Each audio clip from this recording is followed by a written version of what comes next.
Hey Tube, Vinny M here, and welcome to another video here on the channel. Today we have another World War II reenacting informational video for you, and in today's video I'm going to be showing you my Office of Strategic Services Operations Group's impression. This is for an upcoming tactical reenactment in South Carolina, which is actually a partisan versus German reenactment, but my unit goes as Office of Strategic Services since they acted much like advisors to resistance forces and would have been present in that setting. The uniform here is quite unique, so we'll start with that. So the OGs, as they're called, wore the jackets with wool pants, jump boots, and wool shirts. And you also see them with these hats right here, which are quite unique. These hats are not HBT caps like you typically see, but instead a specific M43 cap, which actually has wool insulated ear flaps for cold weather. And this is an original cap. The jacket is a reproduction from at the front.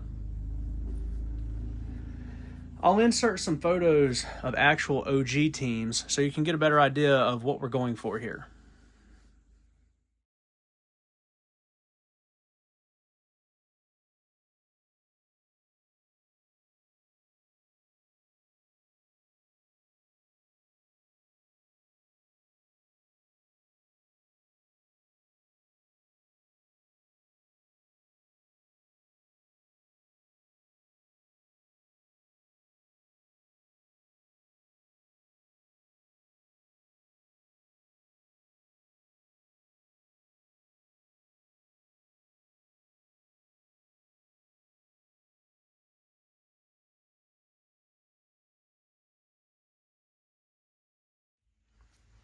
So the first thing that I want to talk about on the uniform is the insignia, because it's very, very specific to the Office of Strategic Services.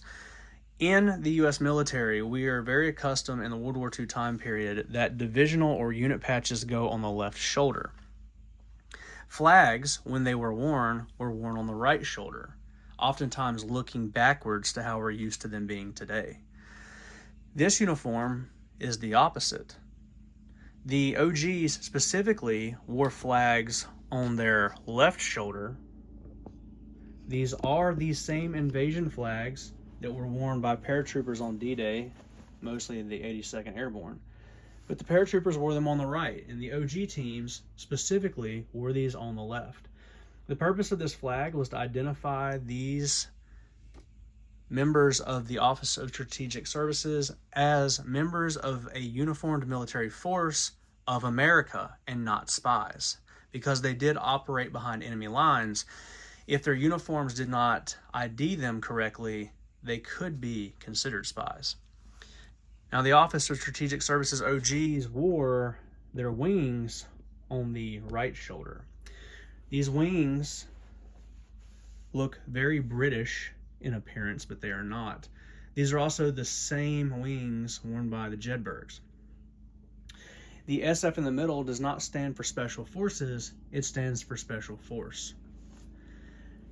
Now, the rank on my jacket is Technician 5th grade, which is the technician rank equivalent to a corporal, and no member of the Office of Strategic Services Operations Groups were lower than this.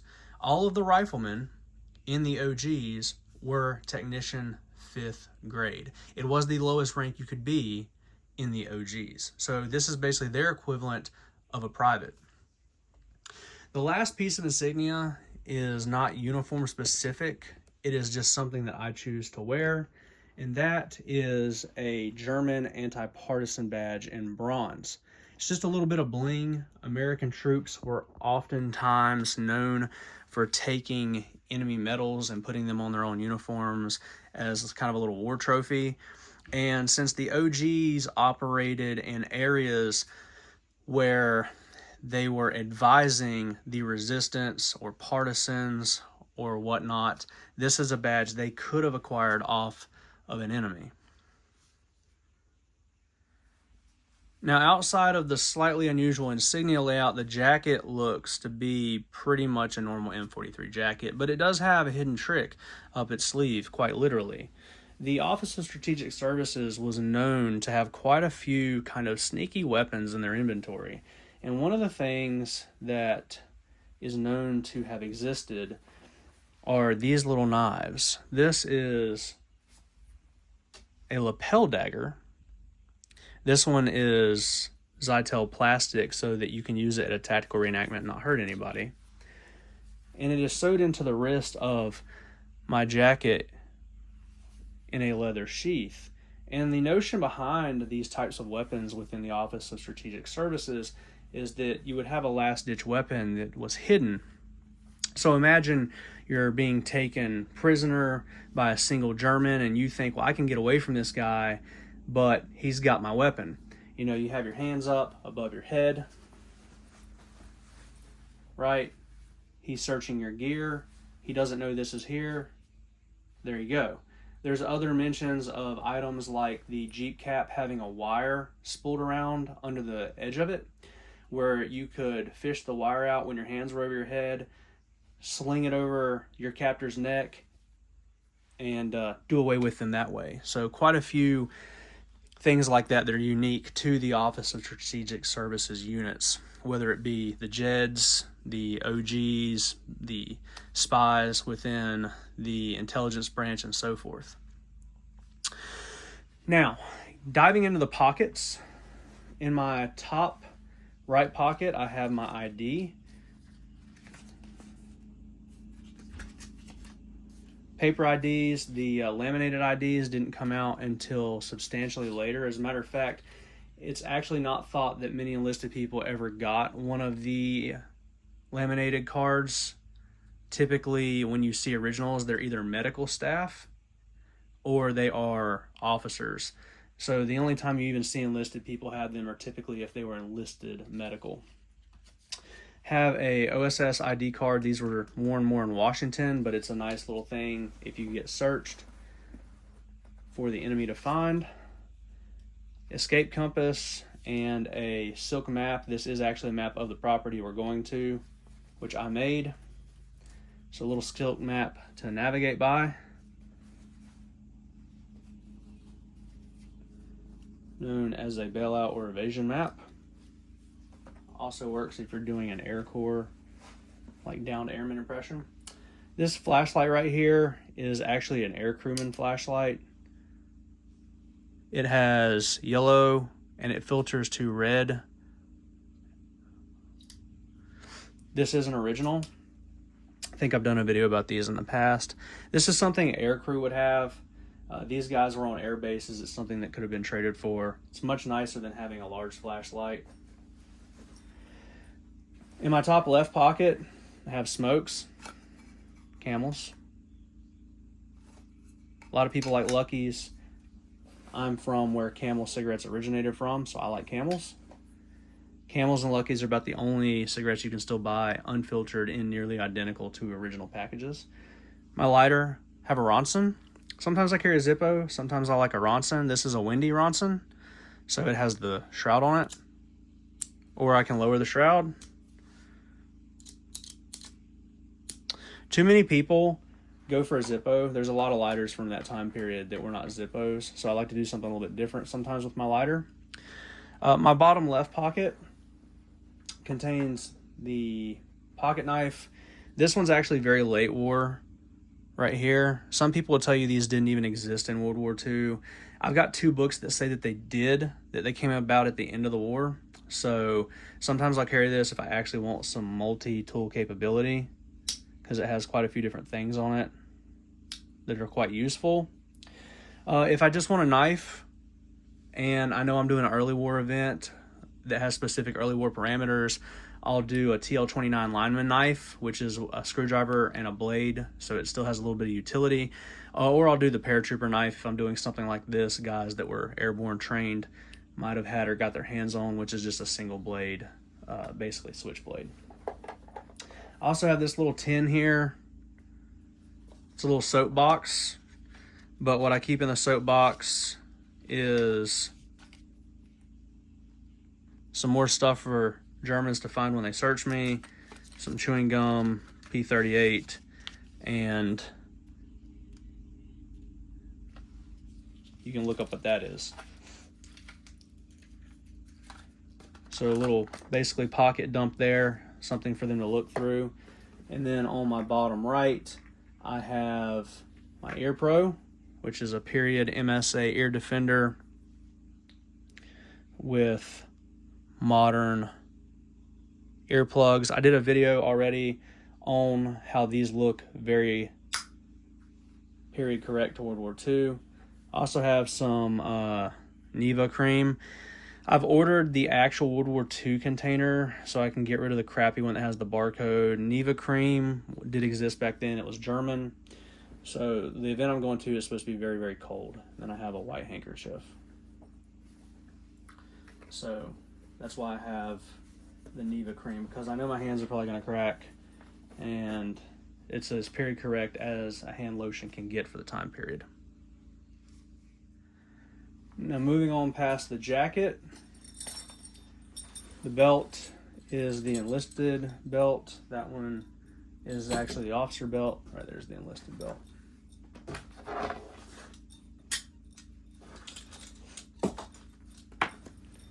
The shirt is the typical mustard wool shirt with the technician ranks and the SF wings. It does not have a flag. That's pretty typical in photographs. And then my pants are the standard wool, mustard wool pants.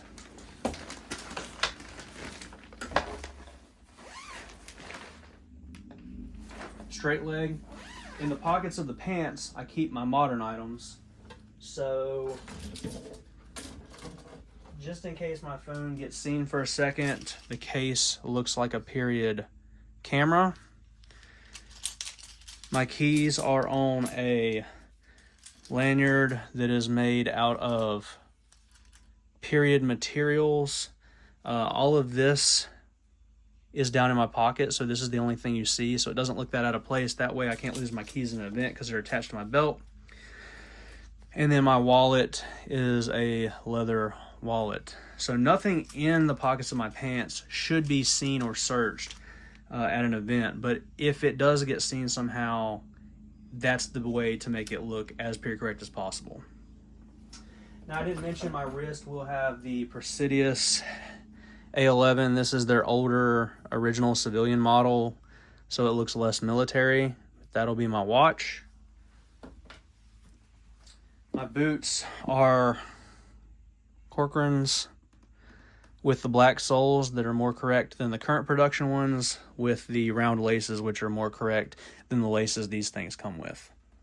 And that pretty much sums up the uniform and kind of what's in my pockets. The pants do have suspenders on them, by the way. I didn't mention that, but they do. And the next thing to go over is the weapon and web gear.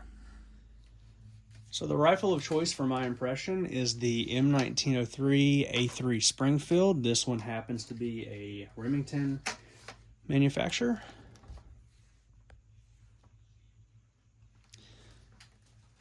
The serial number puts it in 1944, but the barrel is dated 6 of 43.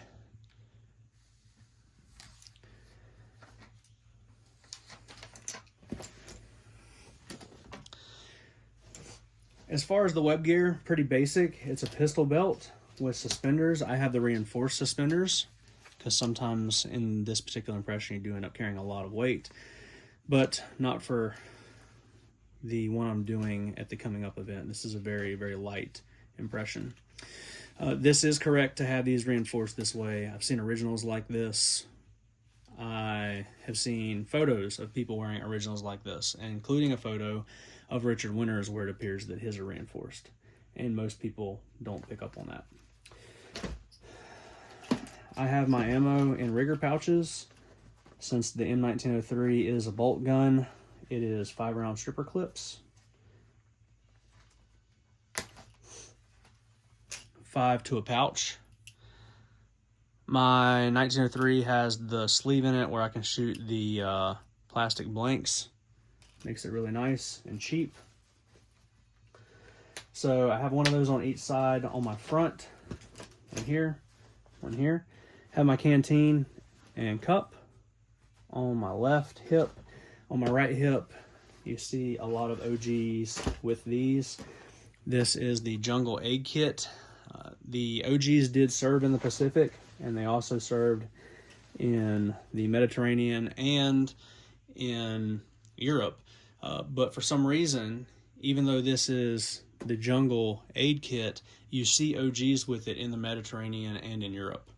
Probably because they're behind the lines by themselves or in small groups, and this gives them more medical aid since they have no access to medical facilities like regular infantry would have. There is no battalion aid station for these guys. There is no field hospital for these guys, and the OG units had one medical staff for the entire unit of men, which was their medical sergeant. So mine is made to look period correct, but it is all real items. So in the bottom, I have the wound tablets pack, but in this is actually 3 iodine vials. Here is the metal tin Carlisle, but in this is a triangular bandage which can be used as a tourniquet if needed. So everything looks period correct, but it is modern and usable once you open it. Same thing in the Jungle Kit. So up here, Band-Aids, and that pouch on top really is for Band-Aids.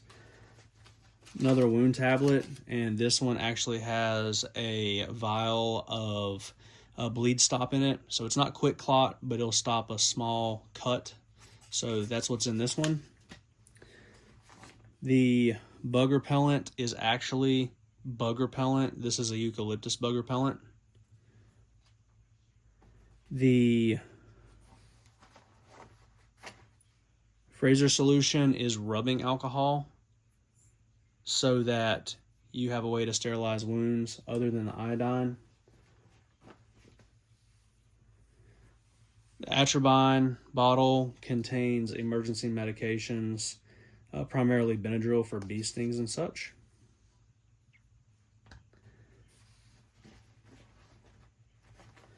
The drinking tablet container contains aspirin if you have someone that's having chest pain at an event. This other bandage right here is an actual modern Israeli dressing that I sleeved in cardboard to make it look like one of the cardboard sleeve bandages. And then this iodine vial right here contains another iodine vial. I actually misspoke. This does not contain iodine. This actually contains a bee sting applicator that looks just like this, but the fluid in it's green. So my apologies for that. So this pouch has quite the real application to it while all looking period correct. So you can handle bee stings, you can get rid of insects, you can sterilize wounds, you can give aspirin to somebody that either has a fever or is having chest pain. You have Benadryl for bee stings, you have the triangular bandage for tourniquet purposes. So this gives you a little bit of utility out in the field that you may not have had if it was filled up with just stuff that looks the part but can't play the part. So this is how I like to do my stuff. Everything is period correct, but it actually is usable. Now the last thing on my web gear is this bag, because I am the rifle grenadier. So in this are my rifle grenades. Usually I carry 2. There's only 1 in here right now. The streamer on it so I can find it again. And then the rifle grenade launcher that fits the Springfield. So that is everything that I carry for this particular Office of Strategic Services Operations Group Rifle Grenadier impression. That's all I have for you guys. Hopefully you found this interesting. As always, like and subscribe, and have a nice day.